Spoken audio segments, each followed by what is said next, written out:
ಮೊನ್ನೆ ದೊಡ್ಡದಾಗಿರುವಂಥ ಒಂದು ಬಿರುಗಾಳಿ ಬಂದಿದ್ದಾಗ ಆ ಗಿಡದಲ್ಲಿದ್ದಂಥ ಗೂಡು ಕಲಚಿ ಕೆಳಗಡೆ ಬಿದ್ದಿದೆ. ಕೆಳಗಡೆ ಬಿದ್ದಾಗ ಏನಾಯಿತು ಅಂತಂದರೆ, ಈ ಒಂದು ಚಿಕ್ಕ ಗುಬ್ಬಿ ಮರಿ ಕೆಳಗಡೆ ಬಿದ್ದು ಕಾಲಿಗೆ ಪೆಟ್ಟಾಯಿತು. ಅದರಿಂದ ಇದು ಆ, ಸ ಹಾರಲಿಕ್ಕೆ ಆಗ್ತಾಯಿಲ್ಲ, ಹೋಗಲಿಕ್ಕೆ ಆಗ್ತಾಯಿಲ್ಲ. ಇದರದ್ದು ತಾಯಿ ಕೂಡ ಬಿಟ್ಟು ಹೋಗಿದೆ. ಸೊ ಆವಾಗ ನಾನು ಹಿಡಿದು ತಂದಿದ್ದೀನಿ.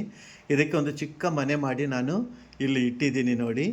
ಸೊ 2 ದಿವಸ ಆಯಿತು. ನಾನೇನು ಮಾಡ್ತಾಯಿದ್ದೀನಿ, ಇದಕ್ಕೆ ಸಿರಂಜಿಯಿಂದ ಸ್ವಲ್ಪ ಏನೋ ತಿನ್ನಲಿಕ್ಕೆ ಕೊಡ್ತಾ ಇದ್ದೀನಿ. ಆದರೂ ಚೆನ್ನಾಗಿದೆ. ಫ್ರೆಂಡ್ಸ್, ಈಗ ನೋಡಿ ಎಷ್ಟು ಸೈಲೆಂಟಾಗಿ ಕೂತಿದೆಯಲ್ಲ.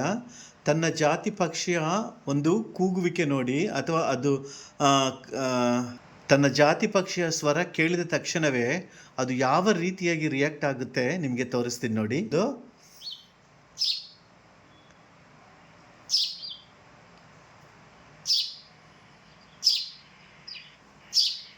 ತನ್ನ ತಾಯಿ ಅಂತೇಳಿ ತಿಳ್ಕೊಳ್ತಾ ಇದೆ. ಅದನ್ನು ನೋಡಿ, ಅದು ತನ್ನ ಜಾತಿ ಪಕ್ಷಿ ಕೂಗಿದ್ದಾಗ ಇದ್ದದ್ದು ರಿಯಾಕ್ಷನ್ ನೋಡಿ ಆ ಥರ ಆಗ್ತಾ ಇದೆ.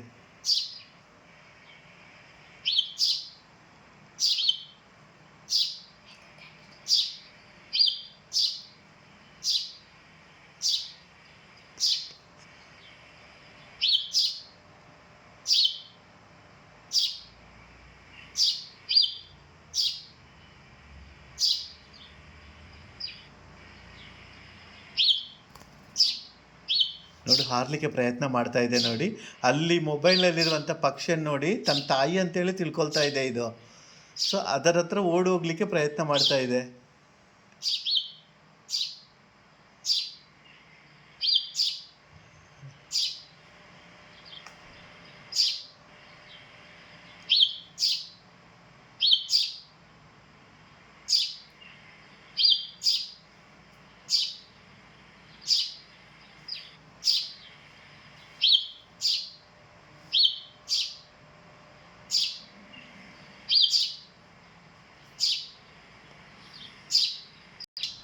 ಯಾವಾಗ ಇದರದ್ದು ತಾಯಿ ಸ್ವರ ಬಂದಾಯಿತೋ, ಇದು ಕೂಡ ಚೀರಾಡೋದು ಸ್ವಲ್ಪ ಬಂದ್ ಮಾಡಿದೆ, ಕಡಿಮೆ ಮಾಡಿದೆ.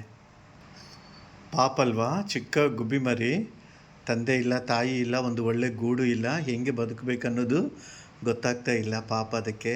ತಾಯಿ ಇದ್ದರೆ ಅದರದ್ದು ಜೀವನನೇ ಬೇರೆ ಆಗ್ತಿತ್ತು. ನಾವೆಷ್ಟೇ ಏನು ಹಾಲು ಕೊಟ್ಟರು, ನಾವೆಷ್ಟೇ ತಿನ್ನಿಸಿದ್ರೂ ಕೂಡ ಇಲ್ಲ, ಅದು ತುಂಬ ಕಡಿಮೆನೇ, ತಾಯಿಗಿಂತ ಈಕ್ವಲ್ ಆಗಿ ಆಗೋದಿಲ್ಲ ಅದು. ಬಟ್ ಏನೋ, ಮತ್ತು ಹಾಗೆ ಬಿಡಲಿಕ್ಕೂ ಆಗೋದಿಲ್ಲಲ್ಲ.